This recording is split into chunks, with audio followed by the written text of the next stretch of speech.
ਅੱਜ ਤੱਕ ਗੁਰਬਾਣੀ ਦੀ ਵਿਚਾਰ, ਮੁਖਤਲਿਫ ਸੰਤ ਭਗਤਾਂ ਦੀ ਵਿਚਾਰ ਤੇ ਗੁਰੂਆਂ ਦੇ ਜੀਵਨ ਸੰਬੰਧੀ ਦਾਸ ਤੁਛ ਬੁੱਧੀ ਅਨੁਸਾਰ ਆਪਣੀਆਂ ਵਿਚਾਰਾਂ ਕੈਸਟਾਂ ਰਾਹੀਂ ਸੰਗਤਾਂ ਦੇ ਸਾਹਮਣੇ ਪੇਸ਼ ਕਰ ਚੁੱਕਿਆ ਹੈ। ਅੱਜ ਇੱਕ ਅਦੁੱਤੀ ਸੰਤ ਜੋ ਗੁਰਮਤ ਜਗਤ ਦੇ ਵਿੱਚ ਰੋਸ਼ਨ ਸਿਤਾਰੇ ਦੀ ਤਰ੍ਹਾਂ ਚਮਕਿਆ, ਜੋ ਕਲਗੀਧਰ ਪਾਤਸ਼ਾਹ ਦੀ ਪ੍ਰਸੰਨਤਾ ਦਾ ਮਹਾਨ ਪਾਤਰ ਬਣਿਆ, ਜਿਸ ਨੇ ਸਿੱਖ ਇਤਿਹਾਸ ਦੇ ਉੱਤੇ ਇੱਕ ਅਮਿੱਟ ਛਾਪ ਲਾਈ ਔਰ ਇੱਕ ਅਮਿੱਟ ਜ਼ਿੰਦਗੀ ਜਗਤ ਦੇ ਸਾਹਮਣੇ ਪ੍ਰਦਰਸ਼ਿਤ ਕੀਤੀ, ਜਿਸ ਦਾ ਨਾਂ ਸੀ ਭਾਈ ਕਨ੍ਹਈਆ। अगर सेवा की व्याख्या करनी होवे तो इतना ही कह देना काफी है, भाई कन्हैया। अगर त्याग दी उपर कोई बहुत बड़ा भाषण देना होवे, कोई लंबी चौड़ी किताब लिखनी होवे तो इतना ही काफी है, कह दे कोई भाई कन्हैया। प्रेम, एकता, निर्वैरता ते प्रेम की अगर शब्दों दे विच व्याख्या करनी होवे, इक्को ही शब्द काफी है, भाई कन्हैया। पशु चलते ने चार पैरों के आसरे ते, मनुख चलता है दो पैरों नाल। इस वास्ते कहते ने राजनीति पशु है, धर्म नीति मानव नीति है। हमेशा आद काल तो राजनीति चार पैरों से चली है, शाम दाम दंड भेद। धर्म आद काल तो चल रहा है दो चरणों से, और वो है दया ते संतोख। जैसे कि साहिब श्री गुरु नानक देव जी महाराज फरमान करते हैं, धौल धर्म दया का पूत, संतोख थाप रखिया जिन सूत। धर्म इन्हां दो चरणों ते ही चलता है, दया और संतोख। जिस मनुख दे कदमां नाल और जिस मनुख दे बोलां नाल धर्म चले, वही धार्मिक है। कदम चल रहे ने, नाल धर्म नहीं चल रहा। बोल चल रहे ने, नाल धर्म नहीं चल रहा। शरीर के श्वास चल रहे ने, पर नाल धर्म नहीं चल रहा। दिल धड़क रहा है पर धर्म की कोई उमंग ते तरंग नहीं है, तो कहना पेगा ये शरीरक तल ते जिंदा है, धार्मिक तल ते मुर्दा है, क्योंकि धर्म इस नाल चल नहीं रहा। शरीर का वो अंग मुर्दा होता है जो काम ना करे, जैसे किसी की एक लत काम ना करे, किसी दी अखा ना कम करना, किसी दी रसना कम ना करे, गुंगा होवे, या किसी दे कन नहीं कम कर दे, बहरा होवे, तो उन्हां अंगां नूं मुर्दा कह दिता जाता है। जिस मनुख दे नाल धर्म ना चले तो कहना पेगा रूहानियत दे तल ते ए मुर्दा है, धर्म दे तल ते ए मुर्दा है। इस दे कोल जीवन नहीं है। वैसे भी संसार ते निगाह मारीए, मनुख दे नाल राजनीति चल रही है, मनुख दे नाल परिवार चल रहा है, मनुख दे नाल अर्थ व्यवस्था चल रही है, मनुख दे नाल लोभ चल रहा है, मनुख दे नाल काम भी चल रहा है, मनुख दे नाल अहंकार भी चल रहा है, और मनुख दे कदमां दे नाल नाल जीवन दे नाल नाल क्रोध ते मोह भी चल रहा है। बदकिस्मती है, मनुख दे नाल धर्म नहीं चल रहा। और यही कारण है कि साहिब श्री गुरु नानक देव जी महाराज नूं कहना पिया, श्रेष्ठ सब एक वरन होई, धर्म की गत रही। सारी सृष्टि एक कोई वरण की लपेट विच आ गई, धर्म की गति रुक गई, धर्म नहीं चल रहा। तो प्रश्न खड़ा होता है, किहड़ा वरण है जिस नाल धर्म नहीं चल रहा। ਸਾਡੇ ਦੇਸ਼ ਦੇ ਪ੍ਰਾਚੀਨ ਰਿਸ਼ੀ ਮੁਨੀਆਂ ਨੇ ਮਨੁੱਖ ਨੂੰ ਉਹਨਾਂ ਦੀਆਂ ਬਿਰਤੀਆਂ ਦੇ ਆਧਾਰ ਤੇ 4 ਹਿੱਸਿਆਂ ਦੇ ਤਕਸੀਮ ਕੀਤਾ ਸੀ। ਰੰਗ ਰੂਪ ਨਸਲ ਕਰਕੇ ਨਹੀਂ, ਸਿਰਫ ਮਨੋਬਿਰਤੀਆਂ ਕਰਕੇ।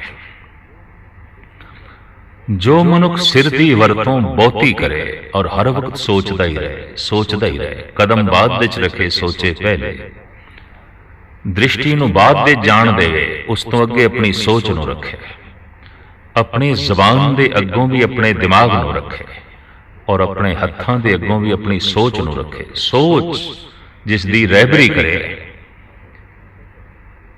ਔਰ ਇਹ ਹਕੀਕਤ ਹੈ, ਜਦ ਸੋਚ ਅੱਗੇ ਹੋਵੇ ਤਾਂ ਹੱਥ ਭਟਕਦੇ ਨਹੀਂ, ਕਦਮ ਭਟਕਦੇ ਨਹੀਂ, ਜ਼ਬਾਨ ਲੜਖੜਾਂਦੀ ਨਹੀਂ ਔਰ ਅੱਖਾਂ ਵੀ ਭਟਕਦੀਆਂ ਨਹੀਂ।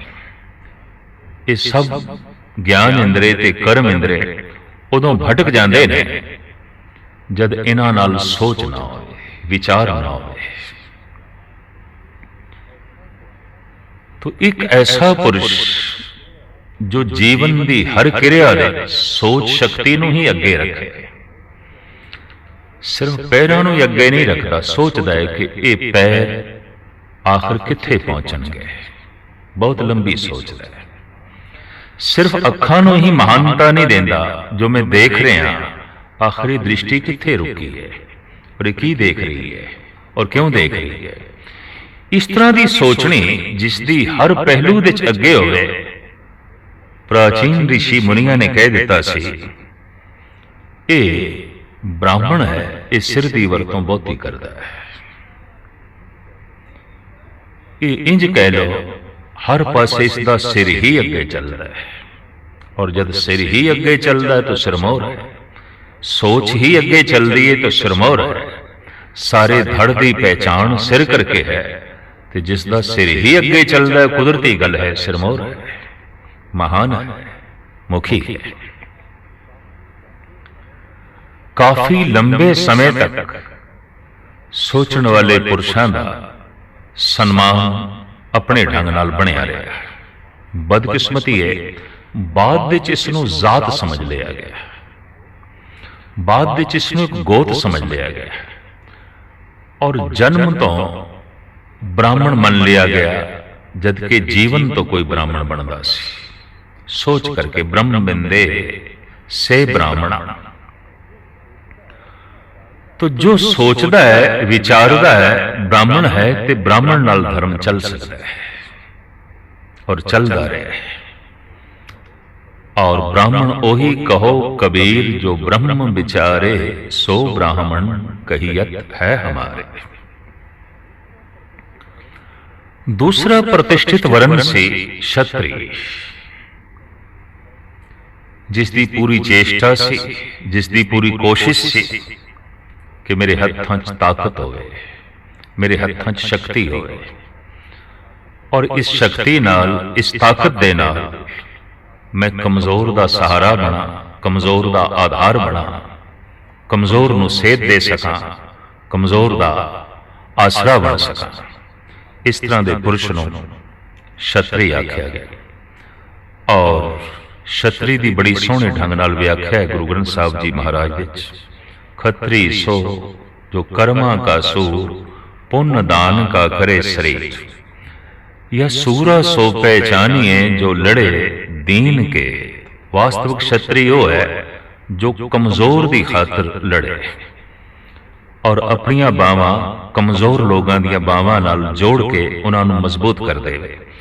इस तरह का शौक ते लगन जो रखने वाले पुरुष सन, साडे देश के प्राचीन ऋषि मुनिया ने अपने ढंग नाल वंड की और उन्होंने कह दिता ये क्षत्रिय ने। जगत विच कुछ ऐसे पुरुष भी आउंदे ने जो भारी भरकम कम करके ही खुश होंदे ने, प्रसन्न होंदे ने। वो सिर नूं बहुत अगे नहीं रखते और हत्थां नूं भी मजबूत करने की नहीं सोचते। वो हर वक्त इस लगन विच रहिंदे ने, इस चेष्टा विच रहिंदे ने कि साडे उत्ते कुछ भार पिया रहे, बोझ पिया रहे। जैसे पैर सारे शरीर का बोझ चुकते हैं, इस तरह भारी काम करके जिसनों खुशी मिले पानी पिला के किसी दे कपड़े धो के, या इस तो इलावा तप्पड़ झाड़ के ਵੱਡੇ ਤੋਂ ਵੱਡੇ ਮਹਾਨ ਕੰਮ ਕਰਕੇ ਜਿਸ ਨੂੰ ਖੁਸ਼ੀ ਮਿਲੇ ਉਸ ਨੂੰ ਆਖਿਆ ਗਿਆ ਸ਼ੂਦਰ। ਬਦਕਿਸਮਤੀ ਇਸ ਸਮੇਂ ਨਾਲ ਇਹ ਵੀ ਇੱਕ ਜ਼ਾਤ ਬਣ ਗਈ, ਜਦ ਕਿ ਜ਼ਾਤ ਕਰਕੇ ਕੋਈ ਸ਼ੂਦਰ ਨਹੀਂ, ਕੋਈ ਬ੍ਰਾਹਮਣ ਨਹੀਂ, ਕੋਈ ਛਤਰੀ ਨਹੀਂ, ਕੋਈ ਵੈਸ਼ ਨਹੀਂ, ਔਰ ਜਨਮ ਤੋਂ ਕੋਈ ਮਹਾਨ ਨਹੀਂ, ਜਨਮ ਤੋਂ ਕੋਈ ਤੁੱਛ ਨਹੀਂ, ਕਰਮ ਤੋਂ ਕੋਈ ਮਹਾਨ ਹੈ ਔਰ ਕਰਮ ਕਰਕੇ ਹੀ ਤੁੱਛ ਹੋ ਸਕਦਾ ਹੈ। ਛੋਟਾ ਵੱਡਾ ਜਨਮ ਨਾਲ ਸੰਬੰਧਿਤ ਨਹੀਂ ਹੈ, ਜੀਵਨ ਨਾਲ ਸੰਬੰਧਿਤ ਹੈ, ਕਰਮ ਨਾਲ ਸੰਬੰਧਿਤ ਹੈ। ਖੇਡ ਸਾਰੀ ਕਰਮਾਂ ਦੀ ਸੀ। ਇਸੇ ਕਾਰਨ ਕਰਕੇ ਕਿਸੇ ਵਕਤ ਸਾਡੇ ਦੇਸ਼ ਦੇ ਮਹਾਂਪੁਰਸ਼ਾਂ ਨੇ ਮਨੁੱਖ ਨੂੰ ਕਰਮ ਭੂਮੀ ਕਹਿ ਦਿੱਤਾ ਸੀ, ਜਦ ਕਿ ਸਾਰੇ ਪਸ਼ੂ ਜਗਤ ਨੂੰ ਭੋਗ ਭੂਮੀ ਆਖਿਆ, ਮਨੁੱਖ ਨੂੰ ਕਿਹਾ ਕਰਮ ਭੂਮੀ। ਕੁਝ ਭੋਗਣ ਲਈ ਆਏ ਨੇ ਪਸ਼ੂ, ਉਹਨਾਂ ਦੀ ਜ਼ਿੰਦਗੀ 'ਚ ਵਿਕਾਸ ਨਹੀਂ ਹੈ। ਅੱਜ ਤੋਂ ਹਜ਼ਾਰਾਂ ਸਾਲ ਪਸ਼ੂ ਜਿੱਥੇ ਪਹਿਲੇ ਜੀ ਰਹੇ ਸਨ, ਅੱਜ ਵੀ ਉੱਥੇ ਹੀ ਜੀ ਰਹੇ ਨੇ। ਉਹਨਾਂ ਦੀ ਖੁਰਾਕ ਦੇ ਵਿੱਚ, ਉਹਨਾਂ ਦੇ ਰਹਿਣ ਸਹਿਣ ਦੇ ਵਿੱਚ, ਉਹਨਾਂ ਦੇ ਤੌਰ ਤਰੀਕਿਆਂ ਦੇ ਵਿੱਚ, ਉਹਨਾਂ ਦੀ ਤਰਜ਼ ਜ਼ਿੰਦਗੀ ਦੇ ਵਿੱਚ ਕੋਈ ਅੰਤਰ ਨਹੀਂ ਆਇਆ। ਲੇਕਿਨ ਇਹਨਾਂ ਹਜ਼ਾਰਾਂ ਸਾਲਾਂ ਵਿੱਚ ਮਨੁੱਖ ਕਿੱਥੇ ਦਾ ਕਿੱਥੇ ਪਹੁੰਚਿਆ ਹੈ। ਬੈਰੂਨੀ ਵਿਕਾਸ ਵੀ ਇਸਨੇ ਬਹੁਤ ਕੀਤਾ ਹੈ, ਬੌਧਿਕ ਵਿਕਾਸ ਵੀ ਬਹੁਤ ਹੋਇਆ ਹੈ, ਔਰ ਕਿਸੇ ਹੱਦ ਤੱਕ ਅਧਿਆਤਮਿਕ ਵਿਕਾਸ ਵੀ ਬਹੁਤ ਹੋਇਆ ਹੈ। ਅੱਜ ਅਧਿਆਤਮਿਕ ਦੀ ਜਿਸ ਢੰਗ ਨਾਲ ਸੋਚਣੀ ਜਗਤ ਦੇ ਵਿੱਚ ਪ੍ਰਦਰਸ਼ਿਤ ਹੋਈ ਹੈ, ਇਹ ਪਹਿਲੇ ਨਹੀਂ ਸੀ। ਅੱਜ ਜਿਤਨਾ ਬੌਧਿਕ ਵਿਕਾਸ ਦੇਖਣ ਨੂੰ ਮਿਲਦਾ ਹੈ, ਇਹ ਪਹਿਲੇ ਨਹੀਂ ਸੀ। ਔਰ ਬੈਰੂਨੀ ਉન્નਤੀ ਜਿਹੜੀ ਅਸੀਂ ਅੱਜ ਦੇਖਦੇ ਪਏ ਹਾਂ, ਇਹ ਵੀ ਨਹੀਂ ਸੀ। ਸਮੇਂ ਦੀ ਗਤੀ ਦੇ ਨਾਲ ਨਾਲ ਮਨੁੱਖ ਜ਼ਿੰਦਗੀ ਦੇ ਹਰ ਪਹਿਲੂ ਦੇ ਵਿੱਚ ਅੱਗੇ ਵਧਿਆ। ਇੱਥੋਂ ਹੀ ਗੱਲ ਸਪਸ਼ਟ ਹੋ ਗਈ ਕਿ ਮਨੁੱਖ ਸਿਰਫ ਭੋਗਣ ਲਈ ਨਹੀਂ ਆਇਆ, ਕੁਝ ਕਰਨ ਲਈ ਵੀ ਆਇਆ ਹੈ, ਉન્નਤ ਹੋਣ ਲਈ ਵੀ ਆਇਆ ਹੈ। ਇਸ ਵਾਸਤੇ ਗੁਰੂ ਗ੍ਰੰਥ ਸਾਹਿਬ ਜੀ ਮਹਾਰਾਜ ਦੀ ਬਾਣੀ ਨੇ ਵੀ ਮਨੁੱਖ ਨੂੰ ਕਰਮ ਭੂਮੀ ਕਹਿ ਦਿੱਤਾ ਹੈ ਵੀ ਇਹ ਕਰਮ ਭੂਮੀ ਹੈ। ਇਹ ਗੱਲ ਵੱਖਰੇ ਹੈ ਕਿ ਕੁਝ ਸੰਚਿਤ ਕਰਮ ਵੀ ਨਾਲ ਲਿਆਉਂਦਾ ਹੈ। ਜੈਸੇ ਕੁਝ ਬੀਜ ਐਸੇ ਨੇ ਜੋ ਇੱਕ ਸਾਲ ਵਿੱਚ ਫਲੀਭੂਤ ਹੁੰਦੇ ਨੇ, ਕੁਝ ਐਸੇ ਨੇ ਇੱਕ ਮਹੀਨੇ ਵਿੱਚ ਫਲੀਭੂਤ ਹੁੰਦੇ ਨੇ, ਕੁਝ ਐਸੇ ਨੇ ਜਿਨ੍ਹਾਂ ਨੂੰ 5-10 ਸਾਲ ਦੇ ਬਾਅਦ ਕਿਧਰੇ ਫਲ ਲੱਗਦਾ ਹੈ।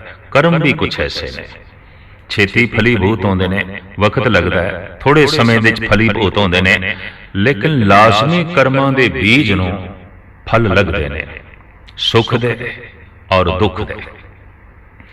ਦੁੱਖ ਇੱਕ ਫਲ ਹੈ, ਸੁਖ ਇੱਕ ਫਲ ਹੈ। तो मनुख है कर्म भूमि है, जिहड़ा भारी भरकम कम करके लोगों की जिंदगी का बोझ उतारे, उसनूं आख्या गया शूद्र है। ये तो हर एक का भार चुक लैंदा है, हर एक का वजन चुक लैंदा है, हर एक दे कम दे छत बटांदा है, और भारी कम करके जिसनूं खुशी मिले, खेड़ा मिले, शूद्र है। ब्राह्मण नाल धर्म चल सकता है क्योंकि सिर नूं अगे करदा है। छतरी नाल धर्म चल सकता है क्योंकि वह अपनी बावां कमजोर दीयां बावां नाल जोड़ देंदा है। शूद्र नाल भी धर्म चल सकता है क्योंकि लोगों का बोझ हटा देता है। एक वरण ऐसा है जिस नाल धर्म नहीं चल सकता, ते साहिब गुरु नानक देव जी महाराज कह रहे हैं इस दौर दे सारी सृष्टि करीबन इको ही वरण विच आ गई है। श्रेष्ठ सब एक वरण होई, धर्म की गत रही। सारी सृष्टि इको ही वरण की लपेट विच आ गई। केड़ा वरण? वैश्य। तो वैश्य तो की मुराद लई है? वैश्य तो मुराद है जो हर वक्त ऐसी किरत बारे सोचता है कि मैं वेचना है। जो छोटा मोटा समान वेच रहे ने दुकान खोल के, ये वैश्य नहीं ने। वैश्य वो ने जो अपनी अणख बेच देवे, अपना ईमान बेच देवे, धर्म बेच देवे, देश बेच देवे, कौम बेच देवे। इस तरह के सोच जिस दे अंदर चले वो वैश्य है। तो वैश्य नाल धर्म नहीं चल सकता क्योंकि वह खरीद फरोख्त की भाषा जानता है, वो कुछ धारण करना नहीं जानता। उते वेचना जानता है, बशर्ते उसनों मुल मिल जाए। अगर किधरे उसनों परमात्मा भी मिल जाए तो शायद वो परमात्मा नूं भी वेचण की सोचे। हवस के बंदे वफा को बेच देते हैं, खुदा के घर की क्या कहिए खुदा को बेच देते हैं। इन्हां दी दृष्टि च हर वक्त बेचना है, धर्म बेचना है, ईमान बेचना है, अणख बेचनी है, गैरत बेचनी है, और मौका लगे अपनी वफादारी नूं बेचना है। असमत बेचनी है, इज्जत बेचनी है, कौम बेचनी है, देश नूं बेच देना है। दुनिया दे इस तरह के सौदागर मौजूद ने जिन्हां ने देश के सौदे कीते, कौम के सौदे कीते, अपनी असमत इज्जत के सौदे कीते। सारा इतिहास भरिया पिया इस ढंग दे नाल। जो अपना शरीर बेचे, इज्जत बेचे, असमत बेचे, उन्होंने असीं कहने वैश्या। वैश ते वैश्या बहुत निकटवर्ती शब्द हो गए ने। वैश, वैश्या, वैश्या अपनी असमत बेचती है, अपना जिस्म बेचती है। वैश सब कुछ बेचता है, देश बेचता है, ईमान बेचता है, धर्म बेचता है, अणख बेचता है, कौम बेचता है, गैरत बेचता है, बशर्ते उसनों मुल मिले। सारी सृष्टि इसे एक वरन की लपेट विच आ गई है। वैश दे नाल धर्म नहीं चल सकता। जद वैश ऐसा सोचण लग पे कि दुनिया की कोई शक्ति, कोई धन मेरी अणख नहीं खरीद सकता, मेरा ईमान नहीं खरीद सकता, वो खरीद फरोख्ती इस तरह की भाषा नूं, इस तरह की अवस्था नूं अपने दिमाग चों मिटा दे तो कहंदे वैश विशिष्ट हो जाता है, वो दानी हो जाता है। वो तो जो कुछ उसके कोल है वो तो देंदा है, और इस ढंग नाल देंदा है अगले नूं उच्चा उठाण लई। वैश विशिष्ट हो गया। दो ही मार्ग ने वैश लई, या तो विशिष्ट हो जाएगा या वैश्या हो जाएगा। तो ब्राह्मण नाल धर्म चल सकता है, खत्री नाल धर्म चल सकता है, शूद्र नाल धर्म चल सकता है, सिर्फ वैश्य नाल धर्म नहीं चल सकता। श्रेष्ठ सब एक वरन होई, धर्म की गत रही। अगर कोई कला बेचे, अपनी किरत बेचे, ईमान बेचे, धर्म बेचे, उन्होंने ब्राह्मण कहने की कोई लोड़ नहीं। अजोके समय में ब्राह्मण लभना बहुत औखा है। अज के युग में छतरी लभना भी बहुत औखा है। ना समझना कि सारी दुनिया में छतरी राज कर रहे हैं, वैश्य राज कर रहे हैं। ये ना सोचना कि धार्मिक मंदिरों में ब्राह्मण बैठे ने, कतई नहीं, वैश्य बैठे ने। चारों पासे वैश्य लोगों का पसारा है। इस वास्ते सारी दुनिया एक बाजार है। घर घर दे खरीदो फरोख्त दे सौदे, कोई लड़का बेच रहा है, कोई लड़की बेच रहा है। भगत कबीर का एक बड़ा कीमती श्लोक, को है लड़का बेचे लड़की बेचे कोहे, सांझा करे कबीर स्यों, हर स्यों बनज करे। तो कोई अपने पुत्र का मुल पा रहा है, कोई अपनी बच्ची का मुल पा रहा है, और एक खरीदो फरोख्त सारी दुनिया दे जो है जारी है अपने अपने ढंग दे नाल। खैर, वरन वास्तविक एक ऐसा है जिस नाल धर्म का चलना बड़ा कठिन है। ते गुरु नानक देव जी महाराज फरमान कहते हैं कि सारी सृष्टि एक कोई वरन की लपेट विच आ गई। श्रेष्ठ सब एक वरन होई, धर्म की गत रही। कदी कदाई कोई ऐसा पुरुष आउंदा है जिस विच हर एक तरह के वरन की झलक मिल जाती है। गुरु नानक गुरु गोबिंद सिंह जी महाराज ने इस तरह के पुरुष की कल्पना की थी। सिख ते सिंह तो मुराद ही है वो अपना सिर भी अगे करे, वो अपने हथ भी अगे करे, वो अपने पैरों ਨੂੰ भी अगे करे और उसकी जिहड़ी किरत है ਉਹਦੀ ਜਿਹੜੀ खरीदो फरोख्त है उस दे च ਇਹ ना होवे कि किसी की अणख खरीदी जाए या अपनी अणख बेची जाए, अपना धर्म बेचिया जाए या किसी का धर्म खरीदिया जाए, कौम बेची जाए या किसी की कौम खरीदी जाए, अपना देश बेचिया जाए या किसी का देश खरीदिया जाए। इस तरह की मनोवृत्ति ना होवे तो वैश विशिष्ट हो जाता है। चार वरन एक वरन कर गुरु नानक की कल्पना एक कोई मनुख दे अंदर इन्हां चार वरनां की छाप चाहिए। वो अपने सिर की वरतों करे, अपने हत्थां की वरतों करे, अपने पैरों की वरतों करे और अपने पेट की पूर्ति लई सही ढंग की जो है वो किरत भी करे। इस तरह का जिहड़ा मनुख है वो पूर्ण पुरख होंदा है, पूर्ण मानव होंदा है। और इस तरह के पूर्ण पुरख सिख इतिहास दे भरे पे ने। उन्हां दे एक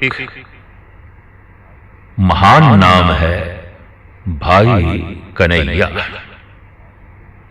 सेवा दी मूर्ति, किरत दी मूर्ति, त्याग दी मूर्ति, ज्ञान दी मूर्ति, परोपकार दी मूर्ति, हर तरह की कर्म लई हर वक्त प्रवृत्त रहना और मन विच प्रसन्नता नूं जो है बनाई रखना भाई कन्हैया जी दी एक तरीके नाल इबादत सी। ये उन्हां दा एक ढंग का जो है सुभाव सी। नाम बड़ा प्यारा, जितना प्यारा उन्हां दा ये नाम है उतना ही उच्चा, उतना ही महान उन्हां दे किरदार ने, उन्हां दे कर्म ने। साहिब श्री गुरु गोबिंद सिंह जी महाराज की मेहर दे ये पात्र बने, प्रसन्नता दे ये पात्र बने। रज रज के खुशियां इन्हां ने गुरु गोबिंद सिंह जी महाराज तो जो है प्राप्त की थी। सिख इतिहास के जिथे होर ब्रह्म ज्ञानी सूरवीर शहीदां दा अमर नाम है, उसे ही फहरिस्त आप भी चमकते पे ने। आप दा भी एक महान नाम है, आप दी भी एक महान दात है। अनंत साखियां आप दे जीवन दे नाल संबंधित ने। ये तो ठीक है कि एक बूंद कई बूंदां दा सहारा लैके ही सागर तक पहुंच सकती है, उंज उसका पहुंचना कठिन है, औखा है।